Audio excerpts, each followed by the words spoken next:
Hello, how you doing? This is David E. McClendon, Gindy of Gindy's Videos, and today we're going to talk about fish I have known.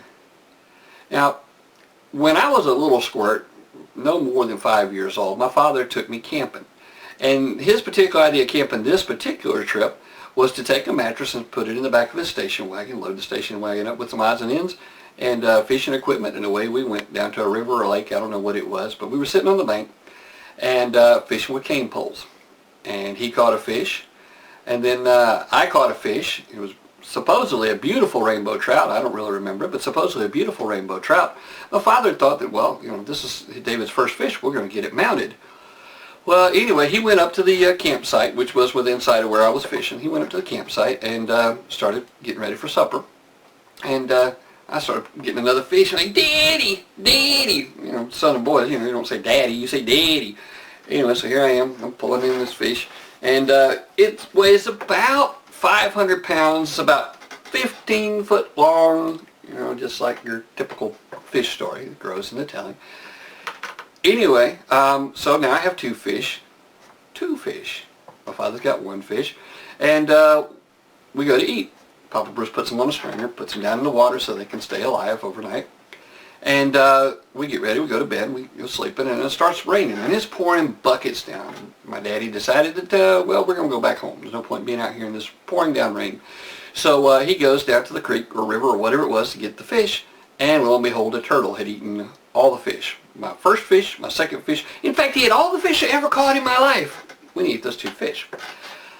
Anyway, so that was a disappointment. We didn't get to get that fish mounted, but these things happen. Anyway, throughout the years, my father took me camping and fishing several different times, off and on. We'd go fishing, and one time our next door neighbor in Spartanburg went fishing with me and my little brother and my father down to Lake Hartwell fishing.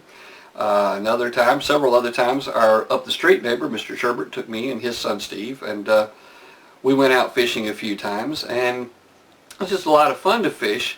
Except for, I could usually get all my fishing done in the first 5 minutes because I know I wasn't going to catch anything. I never caught another fish in my life after this point.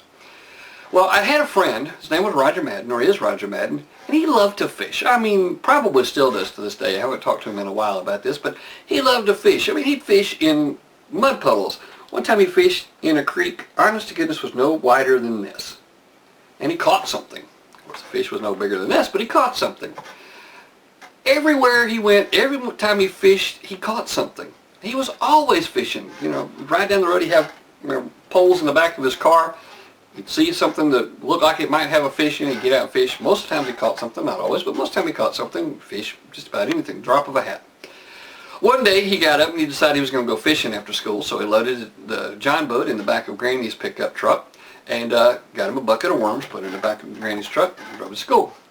Well, along about lunchtime, he decided he probably needed to go and check on his minnows. Well, it was against the rules at Crescent for any student to be out at the in the student parking lot anytime during the day, except for during, you know, leaving, you know, coming in and leaving. The only other time during the day it was against the rules to be there. It was automatic suspension, 3 days, no questions asked. Didn't ask why are you out here or anything like that.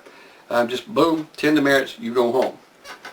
Well, threw caution to the wind. Roger and I are out, and he's leaning over the back of the pickup truck looking at his minnows, and out the door comes Mr. Green. Now, Mr. Green's the assistant principal and the head disciplinarian at the school. He walks up, he says, "What y'all boys up to?" And Roger says, "Well, I'm going fishing after school, and I want to check on my minnows." And he and Mr. Green got to talking about what he was fishing for, where he's going fishing, what all kind of baits he liked to use, what kind of fish he thought he'd catch, you know, when was the last time he went fishing? It was a beautiful day for fishing, that type of thing. And they talked and talked. The warning bell rang. So, you know, it's almost time to be back in class after lunch. And they kept on talking, they kept on talking. And then the late bell rang. They said, "You're late for being back after lunch." Oh, goodness. Okay. So they kept on talking, and then Mr. Green looked Roger in the eye, reached in his pocket where he keeps the demerit slips, and he also keeps the pads for getting you back into class. And he starts writing on the pad. He knew Roger's name, just like he knew every kid there at the school's name and everything there was about him. Started filling it out and said, "I reckon you need a pass to get back in class." And so he hands it to him. And then he looks at me. And he says, "Yeah, I'm going to give you one too." And so I was, whew, Thank goodness I didn't get suspended. You know, that'd be the first time I ever got suspended in my life. I wouldn't want to have to tell my parents I got suspended over a bucket of minnows. You know, if I'm going to get suspended, it ought to be over something good. But anyway, didn't happen. I didn't get suspended, thank goodness. Well, one time Roger and I went fishing, and Roger had this one place he loved to fish. It was his favorite fishing hole, and we'd go there off and on after school or on the weekends or what have you. So one day we're sitting there fishing, and he's catching, just looked like a cartoon. Throw out the rod, pulling the fish, throw it like Popeye, you know, just throwing them up on the bank. Anyway, he just about caught his limit, and I said, Roger, what about swapping places with me? And so Roger swapped places with me, and he's going over the place where I went, and I'm fishing the place he went. He goes back, just pulling him out. Roger, how about baiting my hook? Maybe it's the smell. Maybe I smelled wrong or whatever. So Roger baited my hook, threw it back in the water, nothing.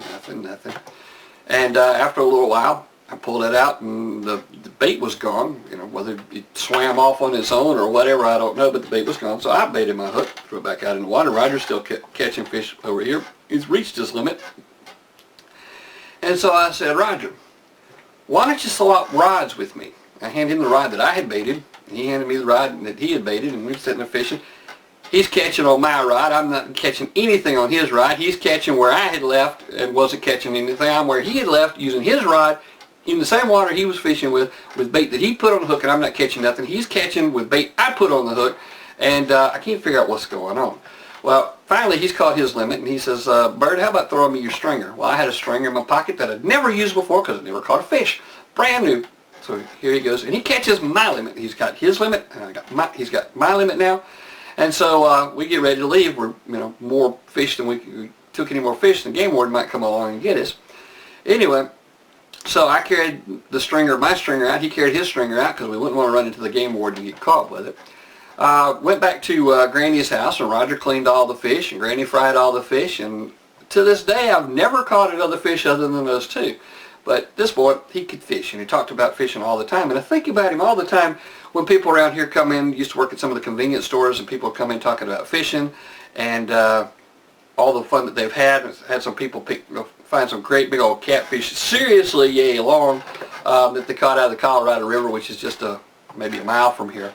But I've never been fishing since I've been out here. Don't intend to go. What's the point? Once I get my hook in the rod, I'm done. Well, until next time, maybe I'll have another fish story for you. Maybe not. I don't know. But we'll have definitely another entertaining story. If you have any questions, any comments, drop me an email to gindiesvideos@gmail.com. That's GINDYSVIDEOS@gmail.com. Thank you, and you have a great day.